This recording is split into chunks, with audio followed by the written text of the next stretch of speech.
ஆலயா cotton வேட்டிகள் ஷர்ட்டுகள் wedding celebration.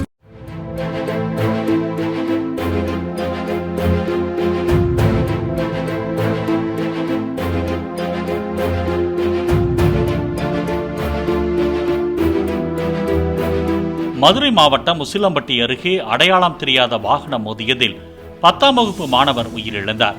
Pandiselvam என்ற அந்த மாணவன் பள்ளிக்கு செல்வதற்காக மதுரை தேனி தேசிய நெடுஞ்சாலையை நடந்து கடக்க முயன்ற போது விபத்து நேரிட்டது.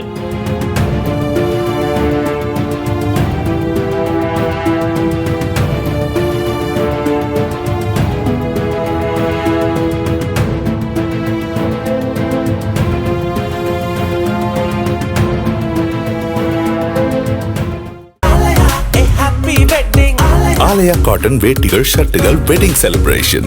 பிளே ஸ்டோர் மற்றும் ஆப் ஸ்டோரில் இருந்து பாலிமர் செயலியை QR கோடு மூலம் பதிவிறக்கம் செய்யுங்கள். செய்திகளை உடனுக்குடன் பெறுங்கள்.